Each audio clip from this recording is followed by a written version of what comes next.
साथियों, आज हमारे साथ जुड़े हैं राजस्थान कैबिनेट मिनिस्टर।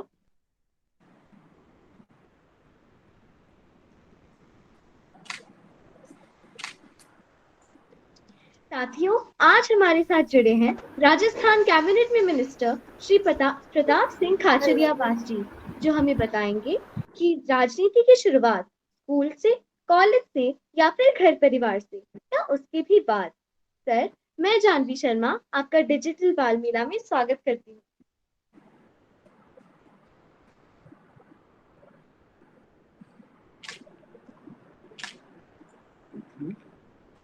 डिजिटल बाल मेला से जानवी से जुड़कर मुझे बहुत अच्छा लगा और मैं सब बच्चों को देख रहा हूँ, उनकी बातें सुन रहा था। सारे बच्चे ग्रेट हैं और आज मुझे बड़ा मजा आ रहा है क्योंकि पहली बार ऐसा हुआ जब मैं बच्चों के सामने इंटरेक्ट कर रहा हूँ। बच्चे सबसे ग्रेट होते हैं और मुझे बच्चे सबसे अच्छे लगते हैं। लेकिन जानवी ने जिस ढंग से अपनी बात रखी, ग्रेट है जानवी, तुम बहुत समझदार हो।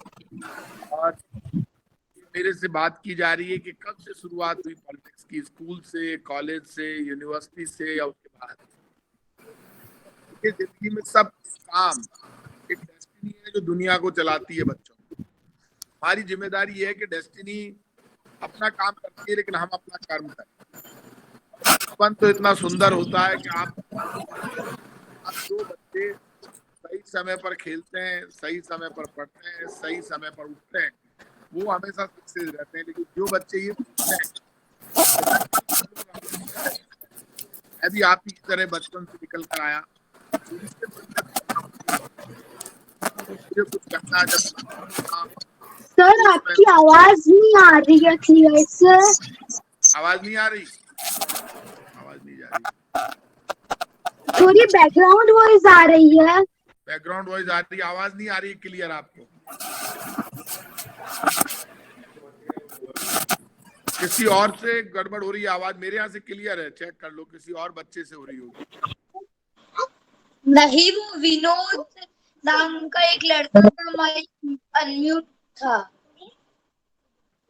जी ठीक है, अब आ जाएगी आवाज। आज आप हमारे साथ जुड़े हैं, वैसे ही हमारे साथ बहुत दिग्गज नेता, मंत्री और पॉलिटिक्स की दुनिया के खिलाड़ी हर रोज जुड़ते हैं और हम उनसे बहुत दिलचस्प बातें जानते हैं और बहुत सारे सवाल भी पूछते हैं। आज आपसे भी आपकी राजनीतिक अनुभवों का फायदा लेंगे, लेकिन उससे पहले हम आपको डिजिटल बाल मेला 2021 के बारे में तो बता दें। इसीलिए मैं इनवाइट करती हूँ हमारे साथी राघव कल्ला को कि वो आपको डिजिटल बाल मेला 2021 बच्चों की सरकार कैसी हो के बारे में बताएं। Raghav, you may take over. Good evening and namaskar to the guest of honor, Good evening and namaskar to the guest of honor Pratap Singh Ji Khasariyawaz and the entire team of Digital Bal Mela. Today I am going to tell you about the Digital Bal Mela 2021. The theme for the event is Bachcho ki Sarkar Kaisi Ho. Through this, we try to make the kids aware about the systems and functioning of the government. Digital Bal Mela believes that the children always bring a fresh perspective to the picture. Therefore, we have asked the kids to share their ideas and opinions about the government and issues they would like to resolve if they were a part of it. At the end, the children with the most influential ideas will be given a chance to present them in a special seminar at the State Legislative Assembly, a seminar conducted just for the kids. Thank you for your time. धन्यवाद Raghav. Sir, जैसा कि राघव ने बताया, digital बाल मेला हम बच्चों का एक ऐसा मंच है जिसपे हम बच्चे सरकार तक अपने विचार रखने का मौका पा रहे हैं। और इससे भी बड़ी बात यह है कि डिजिटल बाल मेला का सारा काम हम बच्चे ही मिलकर कर लेते हैं। अब इस सत्र में मौजूद हमारी डिजिटल बाल मेला टीम, क्योंकि आपके बारे में जानने के लिए बहुत उत्सुक है, मैं इनवाइट करती हूँ हमारी साथी ज्योत्सना उरावत को कि वो हम सभी को आपके जीवन की उपलब्धियों के बारे में बताएं। Jyotsna, you may take over. Thank you Janhvi दीदी। नमस्कार, आज हमारे बीच प्रताप सिंह खाचरियावास जुड़े हैं। मैं उनका परिचय देने जा रही हूँ। भारतीय राष्ट्रीय कांग्रेस के राजनेता प्रताप सिंह खाचरियावास वर्तमान में राजस्थान सरकार में कैबिनेट मंत्री वे पूर्व उपराष्ट्रपति भैरव सिंह जी शेखावत के भतीजे हैं। उन्होंने अपने राजनीतिक जीवन की शुरुआत राजस्थान विश्वविद्यालय 1992 से 1993 के एक स्वतंत्र अध्यक्ष के रूप में की थी। वे सिविल लाइन्स जयपुर 2008 से 2013 राजनीति से विधानसभा के सदस्य भी रहे। अपने राजनीतिक करियर में शुरू से ही सक्रिय भूमिका निभाने वाले प्रताप सिंह जी खाचरियावास आज सरकार में कैबिनेट मंत्री और राजस्थान प्रदेश के कांग्रेस कमेटी के राज्य प्रवक्ता और जयपुर के अध्यक्ष हैं। कांग्रेस पार्टी में राजस्थान के सबसे शक्तिशाली राजनेताओं में से एक प्रताप सिंह जी खाचरियावास की खासियत किसी से छिपी नहीं है। अपनी राजनीतिक जीवन के हर फैसले में उनका अपने आदर्शों से मिले अनुभवों का मूलभूत उदाहरण पेश किया है।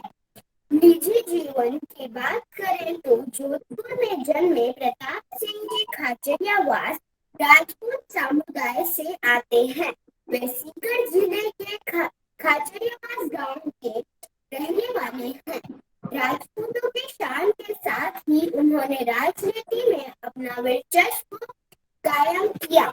वे लक्ष्मण सिंह जी और हिम्मत कंवर के पुत्र हैं। उनकी स्कूली शिक्षा आदर्श विद्या मंदिर किशनगढ़ से पूरी हुई, तो वहीं उन्होंने जयपुर से टैगोर विद्या भवन के साथ ही 9वीं से 11वीं तक की पढ़ाई माहेश्वरी हायर सेकेंडरी स्कूल से की। इसके अलावा उन्होंने राजनीति विज्ञान में MA और राजस्थान यूनिवर्सिटी जयपुर से LLB, राजस्थान कॉलेज से BA और MA किया है। इसके साथ उन्होंने राजनीति के लिए न सिर्फ अपना लक्ष्य रखा बल्कि इसमें धुरंधर बनने के लिए से ही प्रयासरत रहे हैं। धन्यवाद। आभार ज्योत्सना। सर, ज्योत्सना ने तो एक बच्चे की नजर से बताया कि वो आपके जीवन में क्या उपलब्धियां देखती हैं। अब मैं आपसे गुजारिश करूंगी कि आप अपने नजरिए से अपनी राजनीतिक अनुभव हमारे साथ साझा करें। आप क्या सोचते हैं अपने जीवन की उपलब्धियों के बारे में? जानवी, मैंने बड़े इंटरव्यू किए हैं, मतलब मैं बड़े इंटरव्यू दिए हैं मैं नेशनल मीडिया पे भी बैठता हूँ, स्टेट मीडिया पे भी बैठता हूँ, बहुत पत्रकार देखे हैं। तुम तो ग्रेट हो भाई। और ये ज्योत्सना भी बड़ी समझदार है। ये डिजिटल बाल मेला में तो कमाल कर दिया आप लोगों ने। मुझे लगता है ये बड़े बड़े लीडर जितने आ रहे हैं तुम्हारे सामने फेल हो जाएंगे सब।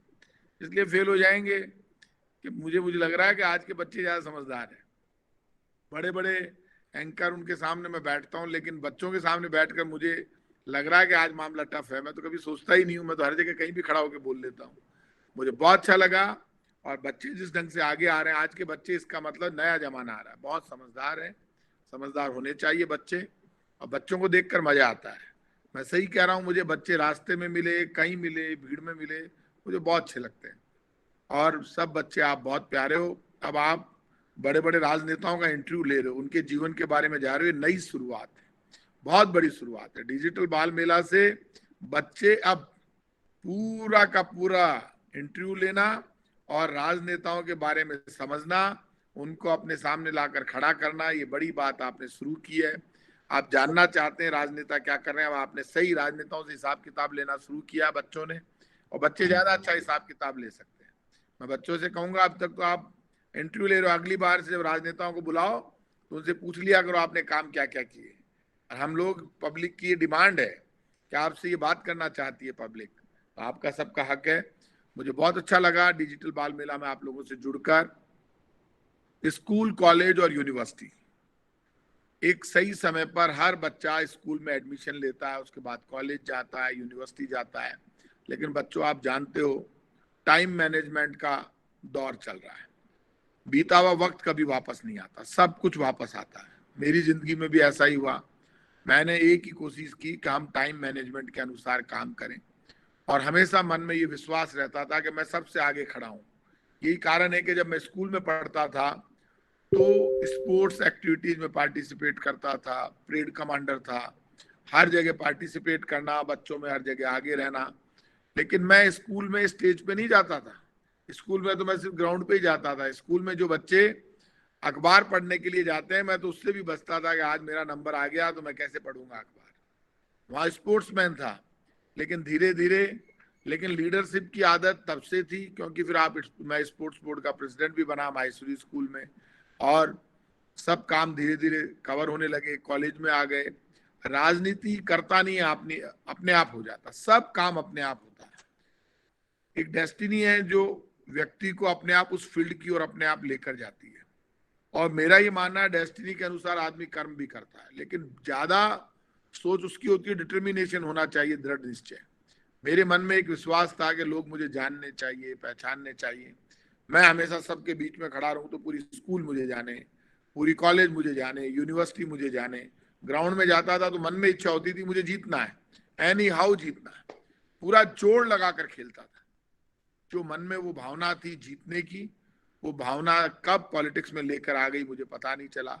लेकिन ये जो नेचर है, ये डेस्टिनी तय करती है। मेरी शुरू से आदत है कि मेरे पास कोई भी आ जाए जिसको मदद की जरूरत है। मेरे को लगता है कि स्कूल में भी यदि किसी एक बच्चे से दूसरे बच्चे झगड़ा कर रहे हैं तो उनको अलग करना, उसकी मदद करना, झगड़ा बंद करवाना, बेवजह झगड़ने नहीं देना, ये सब काम मेरी शुरू से आदत रही। वही कारण है कि धीरे धीरे मैं पॉलिटिक्स में आ गया। और पॉलिटिक्स में भी मैं तो बहुत विपरीत परिस्थितियों आया। पहले मैं किसी पॉलिटिकल पार्टी से नहीं था, मैं इंडिपेंडेंट पॉलिटिक्स करता था। मतलब मैं ना बीजेपी में था ना कांग्रेस में। मैंने बहुत विपरीत परिस्थितियों में राजस्थान यूनिवर्सिटी में भी जो मैंने इलेक्शन जीता, कांग्रेस बीजेपी के सामने चुनाव जीता। इंडिपेंडेंट चुनाव मैंने वहां भी लड़ा। बाद में मैंने एमएलए में इंडिपेंडेंट चुनाव लड़ा, मैं हार गया। पार्लियामेंट में कांग्रेस से लड़ा, मैं हार गया। लेकिन हारने के बावजूद मैंने हिम्मत नहीं हारी। मेरे मन में ये था कि मुझे आगे निकलना है। आज मैं जीता, फिर मैं मिनिस्टर बना। अब लोगों के बीच में जाता हूँ, लोग मुझे जानते हैं, मुझे अच्छा लगता है लोगों की मदद करके। तो मुझे आज आप लोगों से मिलकर अच्छा लग रहा है। मेरा जो सफर है इसमें मैं इतना कह सकता हूँ, आदमी किसी भी फील्ड में जाए, वो चाहे पॉलिटिक्स हो, चाहे बिजनेस हो, चाहे कहीं भी किसी भी फील्ड में, वो सर्विस क्लास हो, तो भी उसके सामने चुनौती होती है। और वो चुनौती से निपटना हमारी जिम्मेदारी है। मैं बच्चों से भी ये कहूंगा कि जिंदगी में दिक्कत आती है, लेकिन मैं हमेशा कहता हूँ रात के अंधेरे में जो डर लगता है वो सुबह उजाले से खत्म हो जाता है। इसलिए बच्चों जो रात के अंधेरों से डरते हैं उनको कभी उजाले नसीब नहीं होते। रात के अंधेरों से जो लड़ते हैं उनको उजाले नसीब होते हैं। और जीवन में भी जो बच्चा सुबह जल्दी उठता है, सबसे पहले उठता है, चाहे वो बच्चा हो, चाहे वो राजनेता हो, चाहे कोई भी किसी भी फील्ड का व्यक्ति हो, वो सबसे आगे खड़ा हुआ नजर आएगा। क्योंकि वो जल्दी उठेगा, जल्दी तैयार होगा, जल्दी काम निपटाएगा। इसलिए सफलता के लिए हमारा टाइम मैनेजमेंट जरूरी है कि हम खुद का टाइम मैनेजमेंट इतना स्पेशल हो कि हम हर काम को कर सकें। और आज के बच्चे भी टाइम मैनेजमेंट के अनुसार काम करेंगे तो बच्चों को आगे बढ़ने से कोई नहीं रोक सकता। पॉलिटिक्स में मैं इतना कह सकता हूं कि पॉलिटिक्स एक ऐसा फील्ड है जिसमें आप जितना काम करो उतना कम है। आप पूरे 24 घंटे भी लगा दो तो भी कम है। क्योंकि इस कंट्री में पॉलिटिकल लोगों से लोग बहुत कुछ एक्सपेक्टेशन करते हैं, बहुत कुछ चाहते हैं। पॉलिटिकल लीडर्स ऐसे होते हैं जिनसे लोग तुरंत कुछ ना कुछ लेना चाहते हैं। इसलिए मैं आपसे इतना कह सकता हूं कि आप सबकी जिम्मेदारी है कि पॉलिटिकल लीडर्स से जब बात करते हैं तो ये जरूरी है कि पॉलिटिकल लीडर्स तो अपनी बात कहेंगे, लेकिन जो लोग पॉलिटिकल लीडर्स से उम्मीद करते हैं वो ये मानते हैं कि ये हमारा सुपरमैन है। चाहे वो कांग्रेस का लीडर हो, चाहे बीजेपी का हो, चाहे प्राइम मिनिस्टर हो, चाहे चीफ मिनिस्टर हो, चाहे मिनिस्टर हो, चाहे एमएलए, चाहे एमपी, चाहे पार्षद। जब वो पॉलिटिकल लीडर के पास जाता है तो ये उम्मीद करके जाता है कि मेरा काम यूं होना चाहिए, बस अब मुझे रिलैक्स मिल जाएगा, मैं आ गया। सबसे बड़ी बात क्या है जिंदगी में, आप किसी को क्या दे सकते हो? आपके पास कोई चलकर आ रहा है, उससे 2 मीठे बोल बोलिए। आप उससे कहेंगे आइए बैठिए, आपकी प्रॉब्लम मैं शॉर्ट आउट कर दूंगा, घबराओ मत, रो मत, डरो मत, मैं तुम्हारे साथ खड़ा हूं। इतना कहने से भी लोगों में इतनी मजबूती आती है, एक लीडर खड़ा होकर यदि ये कह देता है आप घबराओ मत, मैं आपके साथ खड़ा हूं, तो लोगों को बड़ा विश्वास होता है।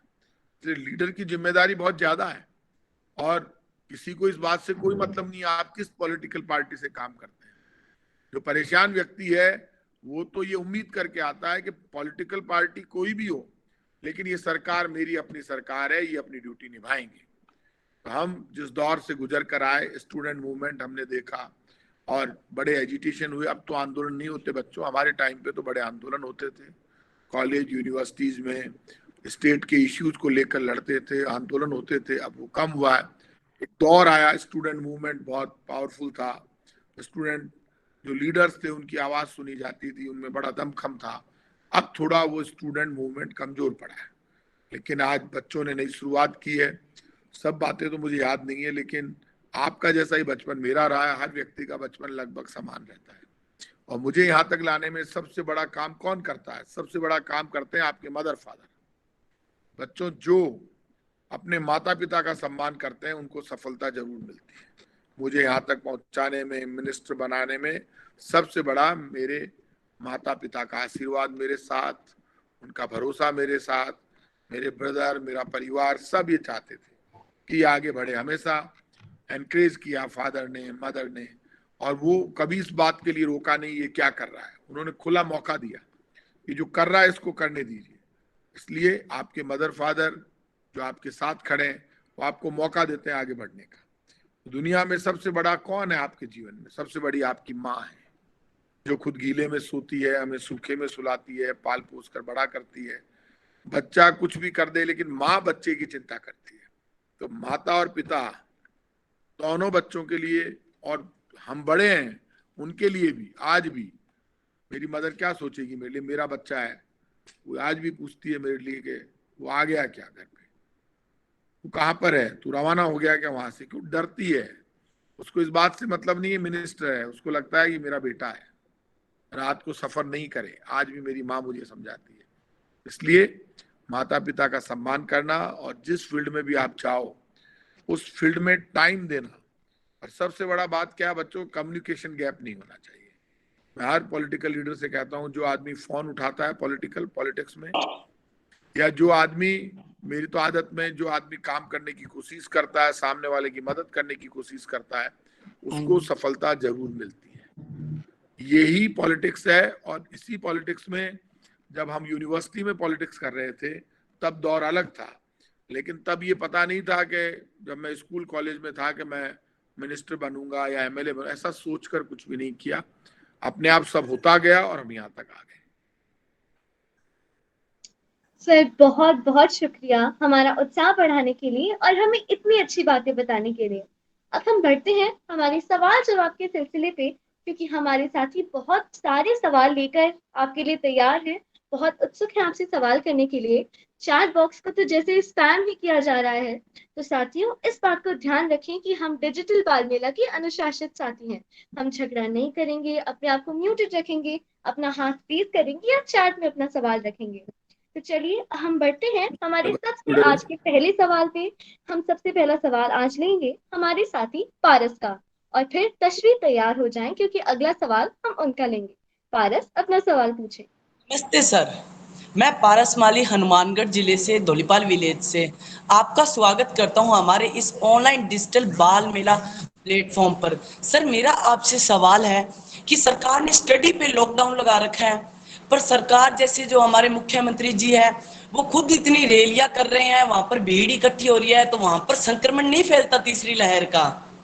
और वो जैसे भीड़ भाड़ के जो इलाके हैं उनको वहां पर तो उन्होंने लॉकडाउन लगाया नहीं, तो वहां पर फिर संक्रमण नहीं फैलता। स्कूल अगर सोशल डिस्टेंसिंग से खुले तो वहां पर संक्रमण फिर कैसे फैल जाएगा सर? तो सरकार से यही सुझाव देना चाहता हूँ कि जो स्कूल कॉलेज है वो खोले, और जो ये कार्यक्रम सरकार जैसे खुद रैलियां कर रही है, वहां पर भीड़ हो रही है, क्या वहां पर तीसरी लहर का खतरा नहीं फैल रहा? बिल्कुल सही कह रहे हो, आपने बहुत बड़ा सवाल खड़ा किया है। हालांकि मैं आपको एक क्लियर कर दूं, मुख्यमंत्री कोई भी रैली नहीं कर रहे हैं, मुख्यमंत्री अभी लोगों से मिल भी नहीं रहे हैं। पॉलिटिकल पार्टियां कांग्रेस और बीजेपी रैली कर रही है। आपने बहुत बड़ा सवाल खड़ा किया है कि संक्रमण को रोकने के लिए जरूरी है कि पॉलिटिकल पार्टियां भी आगे आकर अपने प्रोग्राम बंद करें।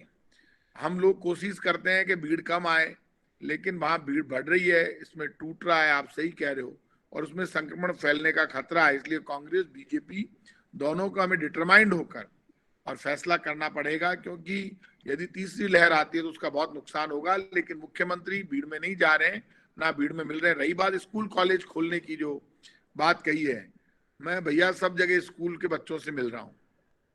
स्कूल खुलवाने वाले बच्चों की संख्या तो मैं वैसे ही कि संक्रमण से नहीं जा रहा हूँ, वो तो बहुत कम है। 90% बच्चे तो ये कह रहे हैं स्कूल बंद रखो, 10% बच्चे कह रहे हैं स्कूल खोलो।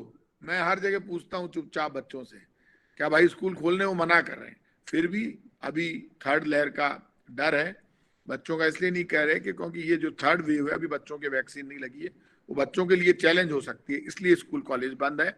जैसे ही लगेगा कि संक्रमण नहीं आएगा या हम लड़ सकते हैं, वैक्सीन लग जाएगी, तो फिर इसको स्कूल कॉलेज खोलेंगे। नहीं सर, जो सरकार, जो कांग्रेस सरकार है, वो महंगाई के लिए जो रैली निकाली थी, जिन्होंने साइकिल रैली, उसके अंदर कितने जने इकट्ठे हुए थे? जो हमारे शिक्षा मंत्री जी है, वो खुद भी उसके अंदर शामिल थे। तो मैं यही आपसे ये पूछना चाहता हूँ कि वहां पर इतनी भीड़ क्यों हुई? सही कह रहे हो भाई, मैं उसमें मैं भी था, ये ठीक कह रहे हो। महंगाई के विरोध में जब हमने प्रदर्शन किया, ये तुमने सवाल सही उठाया है, उसमें भीड़ थी। और आपकी राय को हम सैल्यूट करते हैं भाई, ध्यान रखेंगे कि संक्रमण फैलने में ये रैलियां बड़ी कारगर हो सकती है। बातचीत करेंगे, मुख्यमंत्री जी से भी कहेंगे, ऑल पार्टी मीटिंग भी करेंगे। मैं भी सबसे कहूंगा कि हम कोशिश ये करें कि भीड़ नहीं हो। सर ऐसे ही जो बीजेपी सरकार है वो भी रैलियां निकाल रही है। चुनाव आते हैं तब तो संक्रमण नहीं फैलता, और जब चुनाव चले जाते हैं तब संक्रमण फैलने लग जाता है। पारस, हमें बाकी साथियों को भी मौका देना है। साथियों, आप जानते हैं कि हम रोज अलग टॉपिक क्यों रखते हैं? ताकि हम हर एक टॉपिक पर अपना ज्ञान बढ़ा सकें और अलग अलग बातें कर सकें। तो आज का टॉपिक क्या है? आप जानते हैं ना कि आज का टॉपिक है कि राजनीति की शुरुआत स्कूल, कॉलेज या घर परिवार। इसीलिए इसी टॉपिक पर सवाल पूछें और टॉपिक के इधर उधर ना जाए। तो इसी बात को ध्यान में रखते हुए हम लेते हैं हमारी अगली साथी का सवाल। तश्वी, अपना सवाल पूछे। सर, मेरा आपसे ये सवाल है कि जो लोग रोड के ऊपर रॉन्ग साइड पे चलते हैं, उन लोग की वजह से जो राइट साइड, जो सही तरफ चलते हैं, उनको एक्सीडेंट हो जाता है। तो उनके लिए हमें क्या करना चाहिए? बिल्कुल सही कहा आपने। रॉन्ग साइड जो चलते हैं वो बिल्कुल रूल्स रेगुलेशन का वायलेशन कर रहे हैं। ऐसे लोग जो ट्रैफिक रूल्स रेगुलेशन नहीं मानते, रॉन्ग साइड चलते हैं, हेलमेट नहीं पहनते, जेब्रा क्रॉसिंग पर नहीं रुकते, जो लोग रेड लाइट पर नहीं रुकते, जो लोग बेल्ट नहीं लगाते, उनके खिलाफ कार्रवाई करनी चाहिए। आज भी मैं रोड सेफ्टी काउंसिल की मीटिंग लेकर आया हूँ। बहुत एक्सीडेंट हो रहे हैं और एक्सीडेंट में कोविड से ज्यादा डेथ होती है। आपने बहुत अच्छा सवाल उठाया, इसके लिए हम लोग स्ट्रिक्ट हो रहे हैं, बहुत ज्यादा स्ट्रिक्ट हैं, चालान भी करते हैं। जो रॉन्ग साइड चलेगा वो अपनी जान के लिए भी खतरा है, उसके लिए, दूसरे के लिए भी, और उसका चालान हो जाएगा, गाड़ी जब्त हो जाएगी, फिर परेशान होगा। रॉन्ग साइड नहीं चलना चाहिए और ट्रैफिक रूल्स रेगुलेशन को मानना चाहिए। सर, मेरा आपसे एक और सवाल है कि आप जब पॉलिटिक्स में आए तो क्या आपके साथ काम करने वालों ने आपका कोई निकनेम रखा था क्या? क्या बात है, क्या बात है। मेरा निकनेम लोगों ने ज्यादा नहीं रखा, क्योंकि मेरा नाम प्रताप सिंह है, तो प्रताप सिंह ही कहते थे लोग सब। Okay sir, thank you.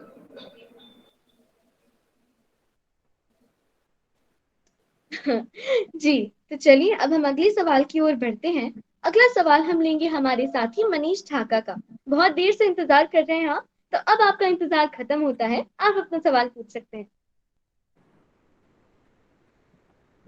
Pratap Singh खाचरियावाद जी, आपको मेरा राम राम सा। मैं मनीष ढाका राजस्थान के नागौर जिले का रहने वाला हूँ। मेरा आपसे एक प्रश्न है। मेरा प्रश्न ये है कि कहते हैं संकट के समय में ही नेता व सरकार का पता चलता है। पेट्रोल 110 के पार खूब आई सरकार, जनता पर महंगाई की मार। कोरोना संकट में पेट्रोल, डीजल और रसोई गैस सिलेंडरों में लगातार वृद्धि है यह देश की जनता के साथ धोखा नहीं? केंद्र सरकार ने जो 3 बिल कानून लेकर आई है, जो किसान विरोधी बिल है, अब तक 200 से अधिक किसान अपनी शहादत दे चुके हैं, फिर भी सरकार काला कानून वापस नहीं ले रही है। सरकार ने किसानों के आंदोलन को रोकने के लिए सड़क पर किले रोक दिए और तार लगा दिए, और यहाँ तक सरकार ने किसानों को कुचलने का प्रयास किया। क्या ये किसान के साथ धोखा नहीं? किसान आंदोलन पूरे देश में फैल चुका है, गांव गांव, खेत खेत, रानी तक किसान आंदोलन।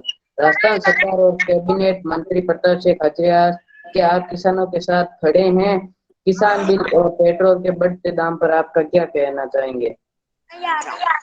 भाई मनीष, मजा आ गया मेरे को आपसे बात करके। आप बहुत अच्छा बोले और जिस ढंग से आपने अपनी बात रखी है, बड़े बड़े राजनेता नहीं रख सकते। ये डिजिटल बाल मेला तो कमाल करेगा। धन्यवाद सर। बिल्कुल ठीक कहा और बहुत अच्छा बोले आप। किसानों का जहां तक सवाल है, पहली बार इस कंट्री में ऐसा हो रहा है जब किसान ने बिल नहीं मांगा, लेकिन केंद्र सरकार ने जबरन उनको बिल दे दिया। किसान कह रहा है हमें ये बिल नहीं चाहिए आपका, केंद्र सरकार कह रही है हम देंगे। डेमोक्रेसी में जनता की आवाज, जनता का आक्रोश सबसे बड़ा है। केंद्र में सरकार चाहे बीजेपी की हो चाहे कांग्रेस की, सरकार को गुस्सा करने का अधिकार नहीं है, जनता को गुस्सा करने का अधिकार है। जब जनता गुस्सा करती है, आक्रोश करती है, इसका मतलब वो आपके खिलाफ आवाज उठा रही है। आप नाराज मत होइए, उसकी आवाज सुनिए। यही डेमोक्रेसी है, इसी को लोकतंत्र कहते हैं। सरकार आज बीजेपी की है केंद्र में, तो उनको आवाज सुननी पड़ेगी देश की जनता की। राजस्थान में कांग्रेस की है तो हमें राजस्थान की आवाज सुननी पड़ेगी। हमारे खिलाफ आवाज उठाना राजस्थान की जनता का हक है, और भारत की बीजेपी की सरकार के खिलाफ आवाज उठाना देश की जनता का हक है।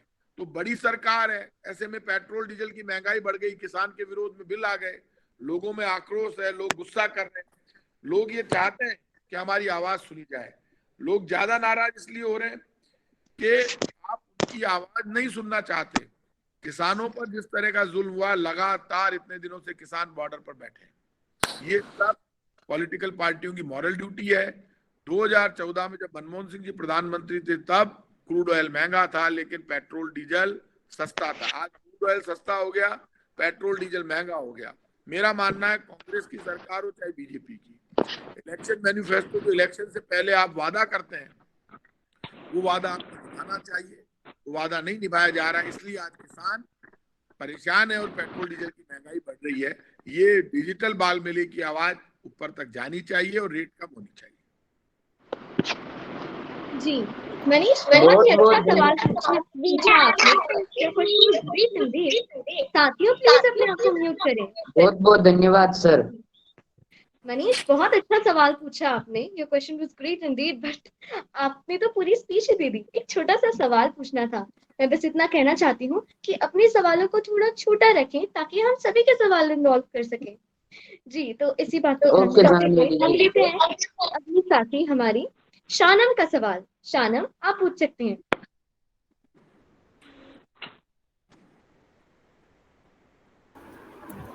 जी, जय हिंद सर। जय हिंद मैडम। ठीक है sir, my name is Shanam Akhtar. I am 5th class student. My school name is St. Frobel Senior Secondary School.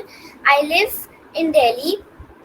And सबसे पहले मैं आपको थैंक यू बोलना चाहती हूँ कि आप इस डिजिटल बाल मेला मंच पर आकर हम बच्चों के साथ अपना एक्सपीरियंस शेयर कर रहे हैं। और क्योंकि आप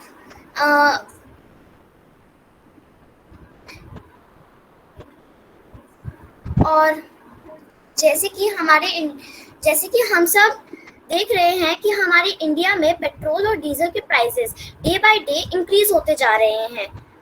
और अभी 17 जुलाई को ही राजस्थान की एक सिटी श्री गंगानगर में पेट्रोल का प्राइस बहुत ही ज़्यादा हाई हो गया था। दैट वाज 113 रुपीज 22 पैसा। तो सर, मेरा आपसे ये क्वेश्चन है कि पेट्रोल और डीजल के प्राइसेस इंडिया में इतने ज़्यादा हाई क्यों हो रहे हैं और हमारी गवर्नमेंट इसे कंट्रोल क्यों नहीं कर पा रही है? देखिए, इंडिया में हाई इसलिए हो रहे हैं कि सेंट्रल गवर्नमेंट की मॉरल ड्यूटी बनती है। उन्होंने जो एक्साइज ड्यूटी बढ़ाई है पेट्रोल और डीजल पर, स्पेशल एक्साइज ड्यूटी और ओरिजिनल एक्साइज ड्यूटी और एडिशनल एक्साइज ड्यूटी, 3 ड्यूटी लगी हुई है।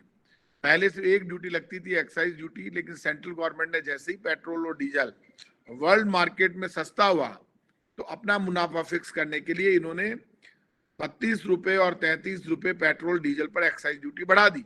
ये एक्साइज ड्यूटी जब 2014 में मनमोहन सिंह प्राइम मिनिस्टर थे, कांग्रेस की सरकार थी, तो 9 रुपए और 3 रुपए थी। अब ये एक्साइज ड्यूटी बढ़कर 32 रुपए और 33 रुपए हो गई, इसलिए बढ़ी है। सेंट्रल गवर्नमेंट की मॉरल ड्यूटी है, डिजिटल बिल मेला की आवाज सुने, पेट्रोल, डीजल और गैस सिलेंडर के दाम उन्हें कम करने चाहिए।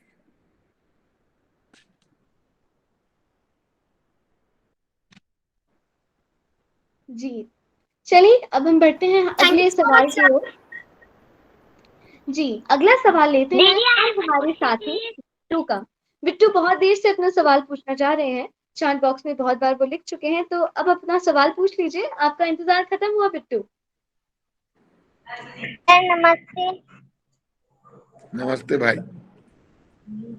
सर, मेरा आपसे एक सवाल है कि जब देश की जनता कोरोना वायरस महामारी के दौरान कठिनाइयों का सामना कर रही थी, पर हमारे देश की पवित्र नदी गंगा नदी के किनारे लाशें तैरती नजर आई, इसमें आप क्या कहेंगे? क्या बात है यार बिट्टू, तूने ऐसा सवाल कर दिया। बिल्कुल सही कहा। कोरोना संकट में जो हालात हुए और जो क्रिएशन हुई, उसमें कोई दोहराई नहीं। गंगा के किनारे लाशों के ढेर लग रहे थे, लोग फ्यूनरल कर रहे थे, लोग गंगा में लाशें बहा रहे थे। ऐसे में हम सरकारों की जिम्मेदारी है, यूपी सरकार की जिम्मेदारी थी, उनको ये तय करना चाहिए था कि यदि किसी की डेथ होगी तो उनकी फ्यूनरल की व्यवस्था करते। यूपी गवर्नमेंट की ये फेल्यूर थी, वो व्यवस्था नहीं कर पाए। राजस्थान में हमने ये सिस्टम डेवलप किया था, यदि किसी की डेथ हो जाती थी तो उसके फ्यूनरल की व्यवस्था राजस्थान की सरकार कर रही थी। ये काम यूपी सरकार नहीं कर पाई, बाद में उन्होंने किया, लेकिन तब तक लेट हो गए। लोगों ने लाशों के ढेर देखे, लाशों को तैरते हुए देखा। यूपी गवर्नमेंट की फेलियरनेस थी। जी, अगला सवाल लेते हैं हमारे साथी हिमांशु का। हिमांशु, आप पूछ सकते हैं।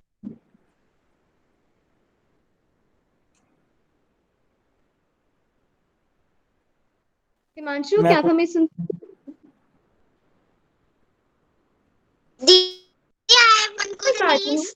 काव्य काव्य अपना सवाल पूछे, काव्य गादिया।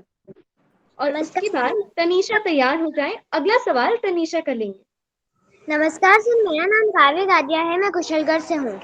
सर, कोई कांग्रेस से खड़ा होता है तो कोई बीजेपी से खड़ा होता है या फिर कोई अन्य पार्टी से खड़ा होता है, तो सर उनके जीतने के बाद जब उन्हें उनका मनचाहा पद नहीं मिलता है, तब वो अपनी ही पार्टी के साथ दगा कर दूसरों की पार्टी के साथ मिल जाते हैं। तो सर, क्या यही है राजनीति? बिल्कुल ठीक कहा। मेरा ये मानना है कि जो जिस सिंबल से जीते उसे उस सिंबल से साथ रहना चाहिए। दूसरी पार्टी से जुड़ने के लिए आजकल सिस्टम फेल हो चुका है। यदि अभी कोई व्यक्ति अपनी पार्टी छोड़कर दूसरी पार्टी में जाता है तो उसकी पोस्ट खत्म हो जाती है, एमएलए एमपी नहीं रहता, उसको दोबारा चुनाव लड़ना पड़ता है। अब ये काम आसान नहीं है। आजकल एंटी डिफेक्शन बिल आ गया है, कानून बन गया। अब अपनी पार्टी छोड़कर आप यदि हाथ के निशान से जीते हो तो आपको हाथ के निशान के साथ ही रहना पड़ेगा। अब रूल्स बदल गए, इतना आसान नहीं है। कुछ लोग जो छोड़कर जाते हैं, मेरा ये मानना है ये परंपरा गलत है, इसको लोग पसंद भी नहीं करते। जी, तनीषा, अब आप पूछ सकती हैं। Thank you. So my name is Tanisha Jain from Jaipur and my question is that कि हमारे जयपुर में पोवर्टी बहुत बढ़ रही है, तो सर आप क्या कहना चाहेंगे, how we can reduce the poverty of our nation? क्या बढ़ रही है सर? गरीबी। क्या कह रहे हैं? गरीबी। सर, इस कोरोना के टाइम के चलते हुए हमारी गरीबी, हमारे नेशन की गरीबी बहुत ज्यादा बढ़ रही है, तो सर आप क्या कहना चाहेंगे इस बारे में? आप बिल्कुल ठीक कह रही हो। कोरोना संकट में लोगों के काम धंधे बंद हो गए, बड़े बड़े बिजनेसमैन फेल हो गए, छोटे बिजनेसमैन, ऑटो रिक्शा, रिक्शा वाला, टांगे वाला, फुटपाथ वाला जो काम करता था उसके सामने संकट आ गया। सेंट्रल गवर्नमेंट को तो बड़ा पैसा, उनको मदद करनी चाहिए। स्टेट गवर्नमेंट ने ऐसे लोगों के लिए जो छोटा काम करते हैं उनके लिए 3,000 रुपये उनके खाते में जमा करवाए, काफी लोगों के 1,000 रुपये खाते में जमा कराए। इस दौरान पेंशन की किस्तें एक साथ दी, लोगों की फ्री राशन की व्यवस्था की, जो कर सकते हैं वो सब किया है। और आगे भी बहुत योजनाएं हमें लानी पड़ेगी, वो चाहे सेंट्रल गवर्नमेंट हो चाहे स्टेट गवर्नमेंट हो। इस वक्त लोगों के सामने रोजी रोटी का संकट है, उसे दूर करना हम सबकी जिम्मेदारी है। जानवी, अब जल्दी बाइंड अप करना, मेरा आगे प्रोग्राम है। जी सर, तो हम बस कुछ ही सवाल और लेंगे, तो तैयार हो जाएं। जल्दी बात अभिषेक, अगला सवाल आपका लेंगे, और उससे पहले पीयूष आप पूछिए अपना सवाल। नमस्कार सर। ईश्वर ने भी कीमती रत्न बनाए हैं। ईश्वर ने भी कीमती रत्न गिनती के ही बनाए हैं। उन रत्नों में से सबसे कीमती रत्न आज हमारे बीच में आए हैं। सबसे पहले मैं आपका इस लाइव सेशन में स्वागत करूंगा, अभिनंदन करूंगा। सबसे पहले मैं अपने साथियों को बताना चाहूंगा कि मैंने जितना आपको न्यूज़ चैनल्स पे और टीवी चैनल्स पे देखा है, मैंने उतना किसी भी मंत्री या विधायक को नहीं देखा। आप हर मसले पर, चाहे किसी विधायक की नाराजगी हो, नेता की नाराजगी हो, कोई भी बड़ा हादसा हो, उस पर बेबाकी से बोलते हैं। कभी मीडिया के सामने से आने से में नहीं घबराते, कभी भी टकराते नहीं हैं और उनके सवालों का जवाब देते हैं। आप हमेशा हर चीज, हर जगह पहुंचकर वहां का निरीक्षण करते हैं, चाहे वह कोई भी विकास का कार्य हो या फिर कोई बड़ी दुर्घटना, जैसे कि अभी जयपुर में आमेर की बिजली से लोगों की मौत हुई और जो कई घायल हुए, तो आपने अस्पताल पहुंचकर घायलों का हालचाल पूछा और यह आश्वासन दिलाया कि जो घायलों का इलाज है वह राजस्थान सरकार सुनिश्चित करेगी। तो ये जो आपका जो जन जन की बात को मुख्यमंत्री जी तक पहुंचाना है, उनकी समस्याओं का निवारण है, और कई विधायकों और नेताओं की बात भी आप मुख्यमंत्री जी तक पहुंचाते हैं।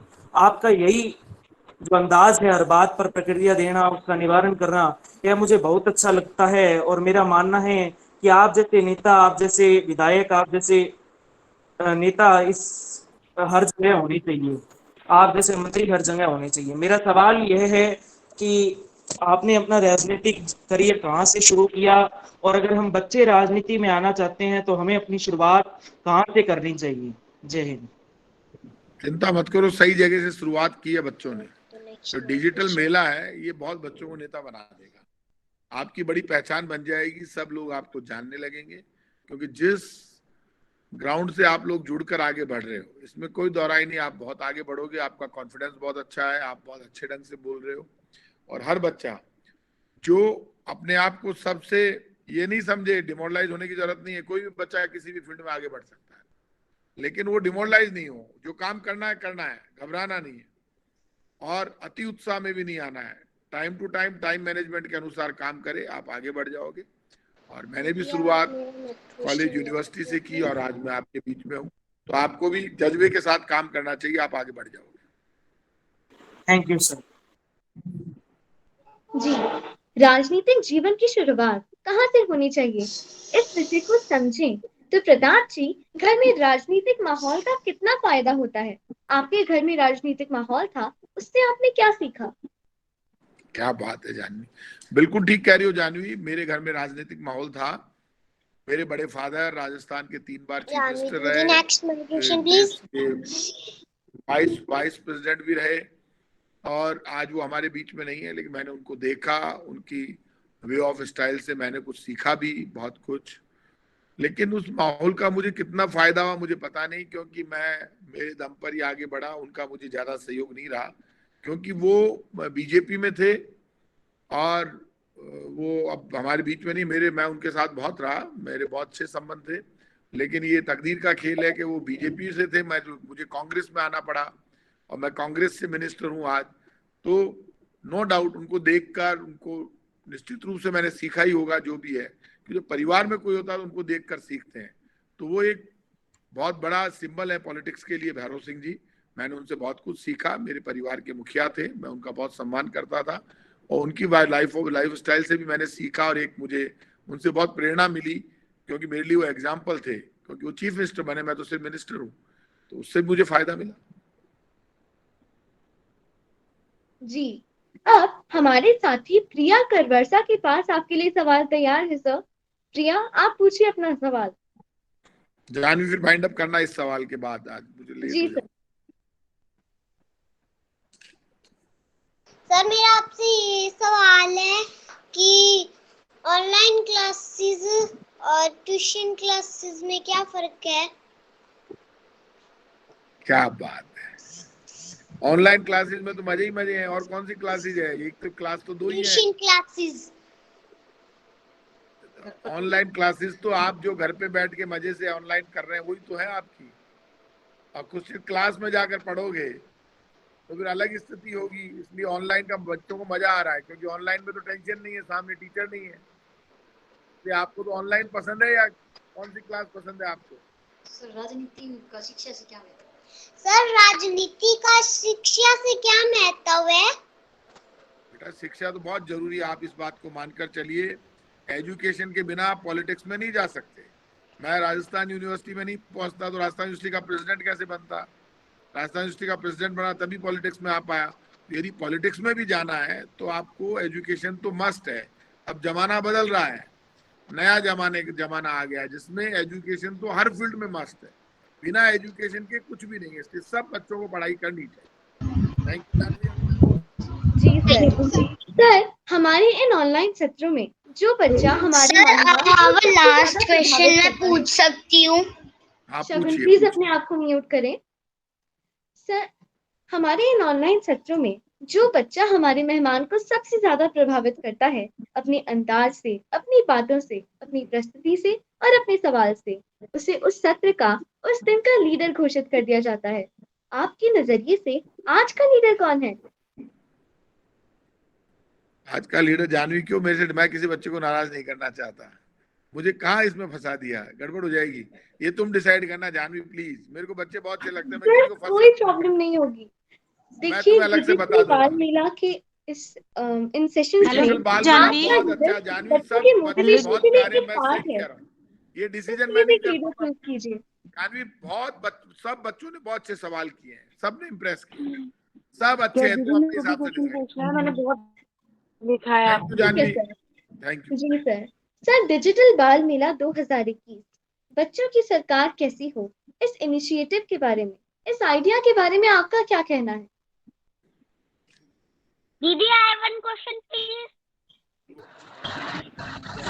डिजिटल बाल मेला के लिए मैं आपको बधाई दूंगा जानवी। आपका डिजिटल बाल मेला दुनिया में सबसे अलग है और ये बहुत बड़ा कॉन्सेप्ट आप लेकर आए हैं। इससे लीडरशिप आगे बढ़ेगी, बच्चे हर फील्ड में आगे बढ़ेंगे और बच्चों की जितनी तारीफ की जाए उतनी कम है। बच्चों का कॉन्फिडेंस डेवलप होगा, बच्चे कहीं रुकेंगे नहीं। भारत के बच्चों के भविष्य के रूप में डिजिटल मेला क्रांति का काम करेगा। इसके लिए मैं आपकी पूरी टीम को जानवी बधाई देता हूं और मुझे भरोसा है जिस जज्बे से, जिस विश्वास से, जिस जोश और उमंग से डिजिटल बाल मेला में बच्चे अपने आप को प्रेजेंट कर रहे हैं, ये काबिले तारीफ है। मैं सब बच्चों को सल्यूट करता हूँ।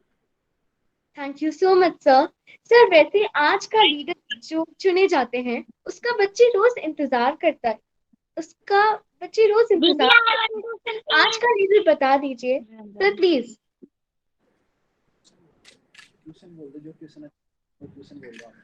क्वेश्चन ठीक है, वो पीयूष गोयल ने अच्छा question please. Piyush, congratulations Piyush, आप आज के लीडर बन गए हैं। सभी साथियों पीयूष के लिए तालियां बजाएं। Thank you very much.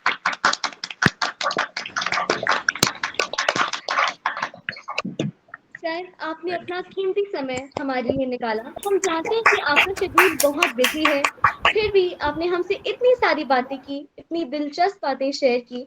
इसीलिए मैं इनवाइट करती हूँ आप हमारे साथी प्रतीक शर्मा को कि वो आपके लिए धन्यवाद प्रस्ताव रखें। प्रतीक, यू मे टेक ओवर। बिल्कुल, आभार जानवी। सबसे पहले तो कृतज्ञता अनुभव करके भी उसे ज्ञापित नहीं करना, उसे इजहार नहीं करना, वो ठीक उसी समान है जिस प्रकार उपहार खरीद के तो लाना परंतु उसे प्रदान ना करना। जी हाँ, मैं प्रतीक शर्मा डिजिटल बाल मेला की पूरी टीम की ओर से परम आदरणीय कैबिनेट मंत्री जी का आभार व्यक्त करता हूँ। मैं अपनी कृतज्ञता जाहिर करता हूँ आज वो जुड़े बच्चों के साथ तथा उन्होंने बच्चों को पथ प्रदर्शित किया और आज सच में ऐसा बिल्कुल नहीं लगा एक कितने बड़े अधिकारी हमसे जुड़े हैं। आज जो हमें लगा वो था परिवार का कोई मुखिया जुड़ा हुआ है, हम एक घर के आंगन में बैठे हुए हैं और सर हमें आगे की राह दिखा रहे हैं, उन्नति की राह दिखा रहे हैं। आज सच में परिवार जैसा ही अनुभव हुआ।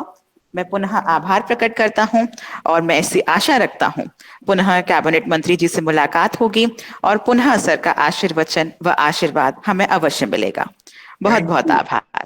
Thank you. आभार sir, thank you so much sir कि आज आपने अपना समय हमारे लिए निकाला। और साथियों, आपका भी शुक्रिया कि आज आप हमारे साथ जुड़े। मैं जानती हूँ कि आप में से बहुत सारे हमारे साथियों के सवाल छूट गए हैं। आप चिंता ना करें, आज आप मेरा सभी के नंबर नहीं सवाल आया कर लिए जाएंगे। नंबर जी, नहीं आया। आपका सवाल कर ले लिया जाएगा, आप चिंता ना करें। अब ले मैं लेना मिलती हूँ आपसे कल हमारे कल के सत्र में। बाय। जानवी, क्या मैं आपसे कुछ बाय जानवी दीदी। Bye sir. Bye sir. Bye sir. Thank you sir. Bye sir. Bye sir. Bye. Bye साथियों। लेटर के हेलो।